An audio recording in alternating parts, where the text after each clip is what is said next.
hemos dicho en muchas ocasiones desde antes, para que no se crea que es una coyuntura política, que la reforma a la iniciativa del Poder Judicial era una apertura al debate, al diálogo. No era una postura final inamovible. Es un documento, digamos, que es nuestra propuesta, estamos convencidos en ella, pero estamos abiertos a que si hay algo mejor, se haga, porque lo que estamos pensando es una mejor justicia para el pueblo. Y otra cosa importante, no se trata de tomar a la Corte o el Poder Judicial o de que pierda su independencia. Por el contrario, se trata de devolverle a la Corte y al Poder Judicial una auténtica independencia. Si esta reforma pasara, y sobre todo me quiero referir a la de ministros y ministras, la cercanía de la presidenta con los posibles o probables ministros o ministras sería más lejana, porque la presidenta presentaría 10 candidatos y candidatas, el Senado y el Congreso 10 y la propia Corte 10. Entonces, lejos de que esto afecte la independencia del Poder Judicial, afecte incluso a los magistrados, jueces de carrera, al contrario, creo que los coloca en una posición que al formar la tercera parte de los probables candidatos, pues tienen muchas más oportunidades en un momento dado de ser ministros o ministras que las que tienen ahora.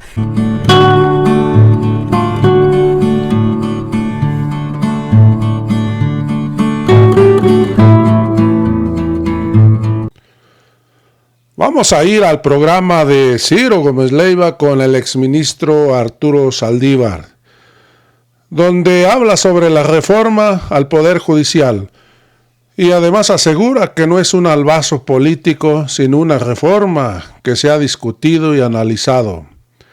El expresidente de la Suprema Corte de Justicia de la Nación considera que con esta reforma no se trata de imponer o aplastar, sino de dialogar e incluso hacer ajustes siempre y cuando haya razones de peso.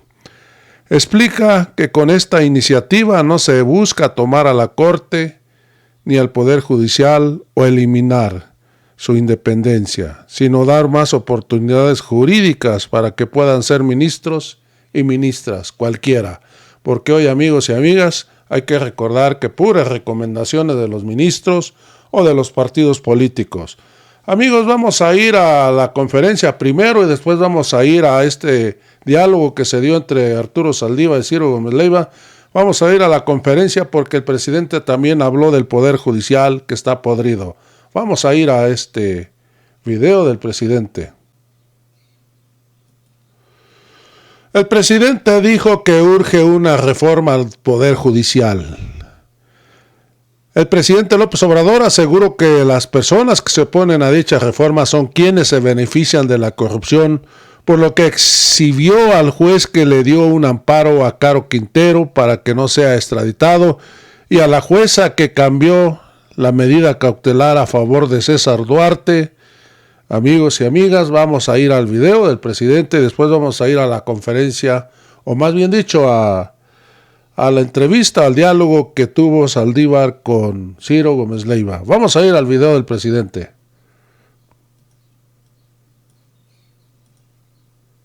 Sí, urge. Nada más baste con ver hoy el informe. Vean, ¿por qué no pones la actitud de dos jueces? Dos jueces. Este es el señor Caro Quintero. Y le están dando un amparo, un juez, para que no sea extraditado. Y 24 horas de plazo para que se cumpla su resolución.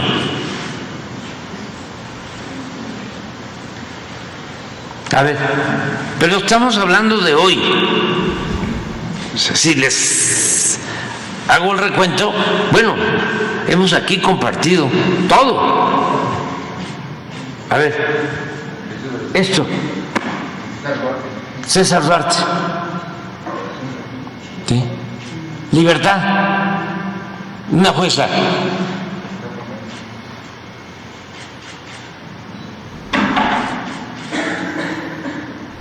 ¿Cómo se van a oponer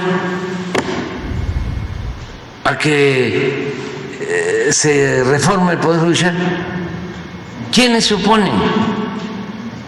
Pues los beneficiados de la corrupción. Pues ya escuchamos al presidente López Obrador, es un reclamo de la sociedad, no nada más del presidente, porque hoy el que no tiene dinero no hay justicia para ellos y el que tiene millones y millones de pesos seguramente saldrá muy rápido. Amigos, vamos a ir al diálogo que se dio entre Arturo Saldívar y Ciro Gómez Leiva en su programa. Amigos, vamos a ir al video. Es Arturo Saldívar, qué gusto, buenos días. Muy buenos días, Ciro, Manuel, muy buenos días. Acaba de decir el presidente López Obrador en la conferencia mañanera, urge que se apruebe la reforma judicial. ¿Cuál es la urgencia? Buen día. Muy buen día. Pues primero muy contento, ya tenemos resultados oficiales, la ventaja abrumadora de Claudia Sheinbaum, la prácticamente mayoría calificada en el Congreso, las 27 legislaturas que tiene mayoría morena, el triunfo en la Ciudad de México, en las gobernaturas. Creo que nos llena de optimismo de que vamos a tener todos los mecanismos para poder ir avanzando a construir un país más justo y más igualitario. Y claro que el tema que es inevitable ahora es la cuestión de la reforma judicial. Yo sobre eso me gustaría remontarme a los antecedentes y a lo que hemos dicho desde la entonces campaña de Claudia Sheinbaum sobre este tema. Primero, a diferencia de la reforma de Zedillo de 94, esta reforma que propone el presidente López Obrador no es un albazo. Es una reforma que desde el 5 de febrero se ha venido socializando, discutiendo, analizando.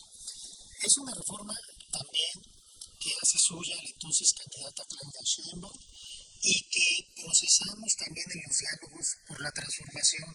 Se socializó, se discutió con expertos y se llegó a la decisión de hacerla nuestra, de tal manera que esta reforma, que junto con otras se conoce como Plan C, fue de manera abrumadora por el pueblo de México a favor.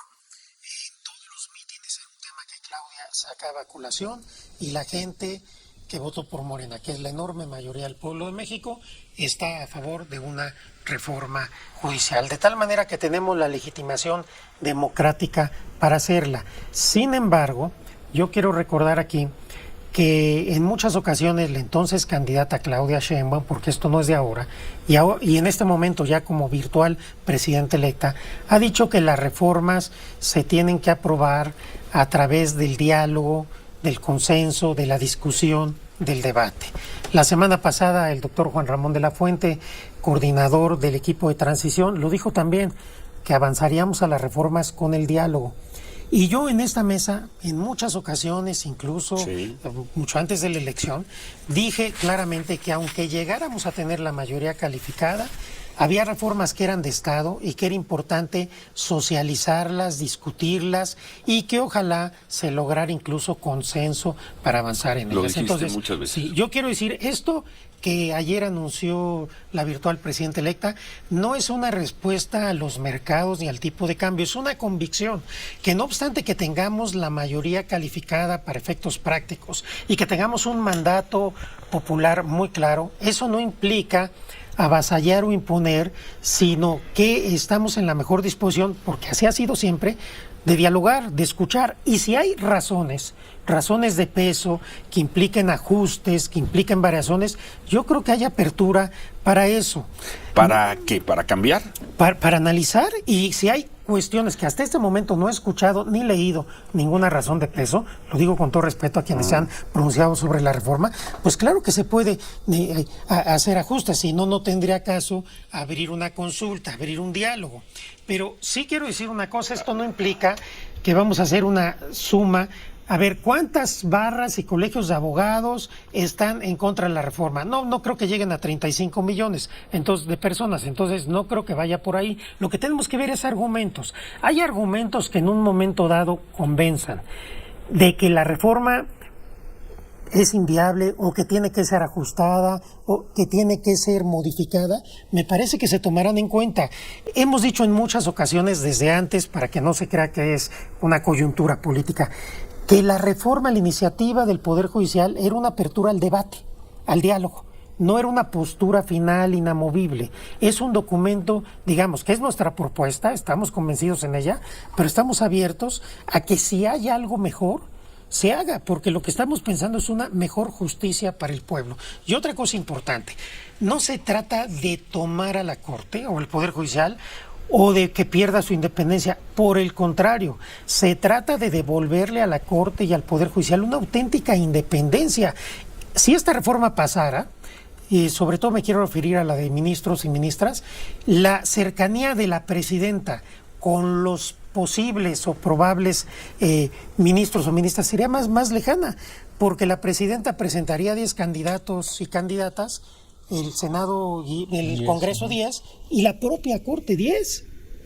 Entonces, lejos de que esto afecte la independencia del Poder Judicial, afecte incluso a los magistrados, jueces de carrera, al contrario, que los coloca en una posición que al formar la tercera parte de los probables candidatos, pues tienen muchas más oportunidades en un momento dado de ser ministros o ministras que las que tienen ahora. La iniciativa de reforma está a debate, obviamente, no se trata de aprobarla sin un diálogo. Nosotros tuvimos diálogo todo este tiempo, desde diciembre hasta ahora, en relación con la reforma, pero ahora la virtual presidenta electa, Claudia Sheinbaum, con este espíritu de apertura a la sociedad, dice, abramos aún más la consulta, abramos el diálogo. Tú nos dices aquí esta mañana, y sí, te pido autorización para usar esta frase en nuestros resúmenes informativos, tú nos dices, si hay razones de peso en el debate, en las consultas, si hay razones de peso, se pueden hacer ajustes. Claro, porque para eso no es el espíritu de no se toca ni una coma. No, yo creo que ni es el espíritu del presidente López Obrador,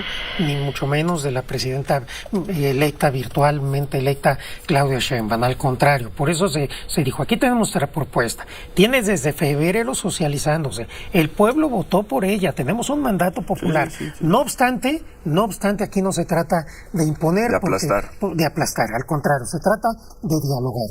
Y si hay razones, por supuesto que sí tendrán razones. Si hay razones, se pueden hacer ajustes. Yo creo que sí. Yo diría... 2 puntos Arturo Saldívar. Es Claudia Sheinbaum. Es mi opinión. Yo creo que si hay ajustes, si hay razones de peso, no solo se pueden, yo creo que se deben hacer ajustes. Es decir, la reforma judicial se va a llevar a cabo porque hay un mandato popular para ello.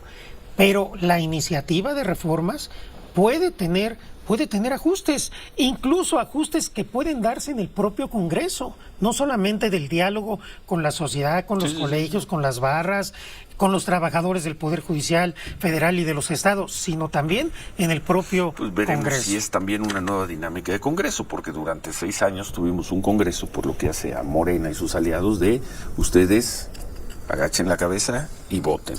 No le toquen ni una coma. Pues creo que ayer Mario Delgado aquí te decía de algunos ejemplos en que teniendo mayoría calificada en la Cámara de Diputados se abrió a iniciativas de la oposición. Pues sí. Y además... No en ninguno de los temas esenciales. También aquí hay algo que hay que decir. Las elecciones importan, las mayorías cuentan y las mayorías son para utilizarse. Eso creo que democráticamente es inobjetable. Pero no obstante, al ser tan delicada esta reforma, me parece que es muy sano abrir aún más la discusión de lo que se ha venido dando desde febrero a la fecha. A ver, entonces, para la redacción, y si no estás de acuerdo, le cambiamos comas. Sí. Para la redacción, Arturo Saldívar, 2 puntos. Si hay razones de peso, se pueden y deben hacer ajustes.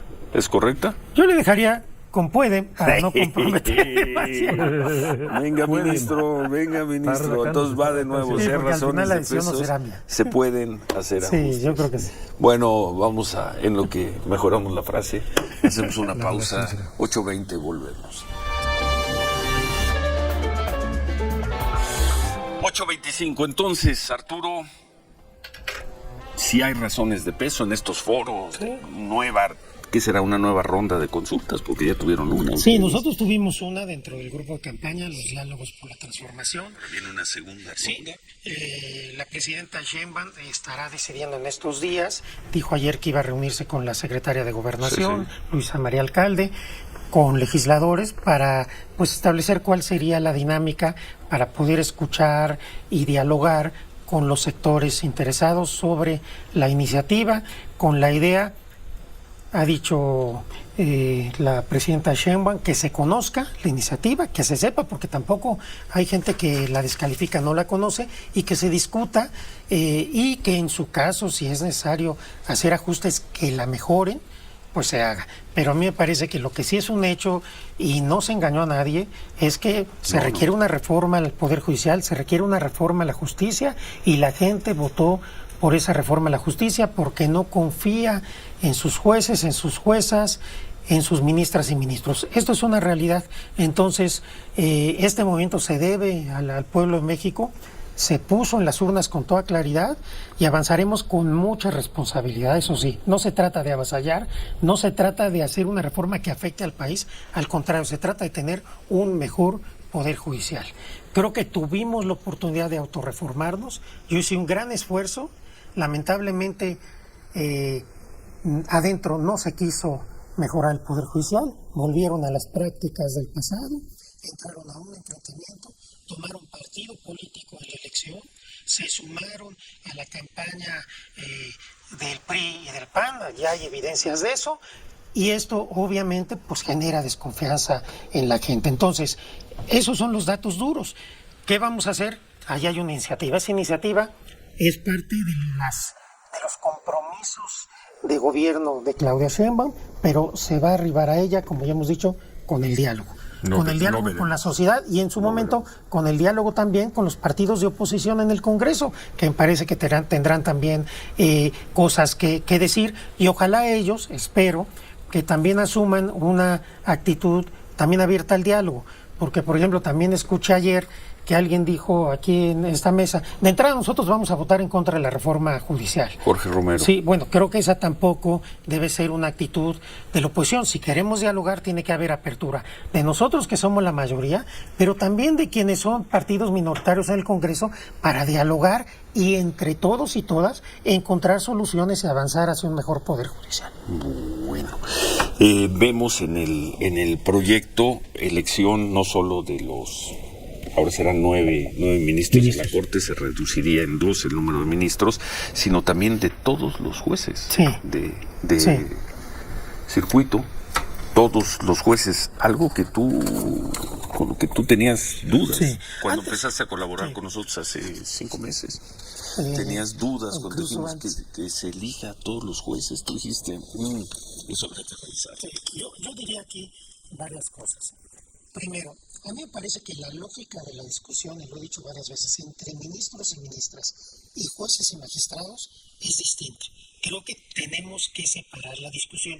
¿Por qué? Porque los ministros y ministras al final son jueces constitucionales que realizan, quieranse o no, una función político-constitucional. Entonces el perfil es distinto.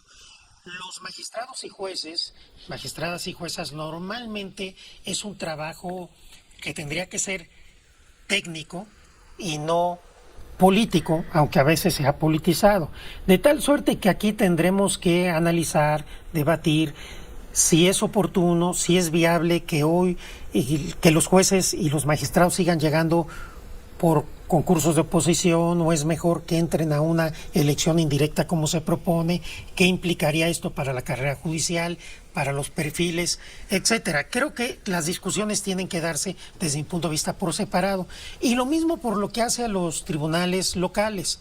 A lo mejor podríamos avanzar hacia la elección de magistrados y magistradas de las salas de los tribunales, quizás no jueces y juezas, son cosas que hay que ponderar.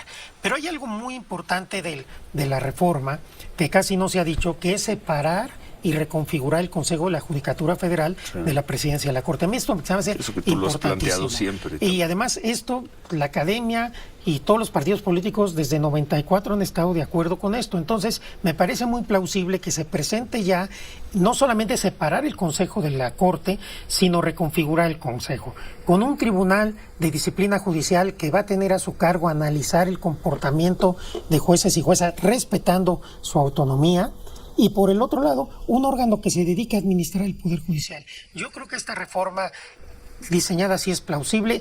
Habrá que revisar, obviamente, cómo vienen las atribuciones de este tribunal para que no afecte la independencia y autonomía de juezas y jueces, pero creo que este es un paso muy, muy importante. Otro paso importante es reconfigurar la Corte con 9 ministros y ministras para que siempre trabajen pleno. Y esto va a permitir mucha mayor transparencia en el trabajo de la Corte, que todas las decisiones de la Corte requieran por lo menos 5 ministras o ministros. Ahora en las salas pueden salir con 3 ministros y recientemente vimos asuntos muy importantes que salieron con 2 ministros y con voto de calidad del presidente. Esto ha generado vicios que creo que la reforma trata de evitar y de solucionar. Entonces, mi punto de vista, Ciro, Manuel, es que debemos de ver la reforma integralmente. No ver simplemente la elección popular, no, ese es un tema y es importante, pero no es lo único que tiene la reforma. Creo que hay que verla integralmente para poder generarnos un balance y si hay que hacer ajustes, pues se hagan en su momento. Cuando hizo usted la reforma del Poder Judicial, estando como ministro en la Corte del ministro presidente, ¿qué valoración hizo entonces para no modificar el Consejo de la Judicatura? ¿Por qué hoy sí en ese momento otra valoración? Sí, bien entiendo. Sí, voy a decirlo. En ese momento, cuando nosotros empezamos a discutir el tema de la reforma y empezamos el diálogo con el legislativo, hubo ciertos presupuestos que fijamos que no íbamos a meternos. El primero fue no meternos en el Tribunal Electoral. Por eso el Tribunal Electoral no fue materia de esta reforma, porque se hubiera politizado mucho. Segundo, no modificar las mayorías calificadas para acciones de inconstitucionalidad y controversias. Fue algo que pidió la mayoría.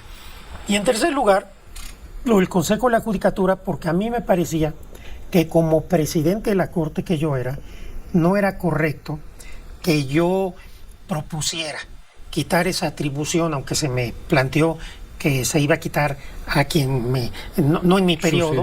A mí no me pareció ético ni correcto.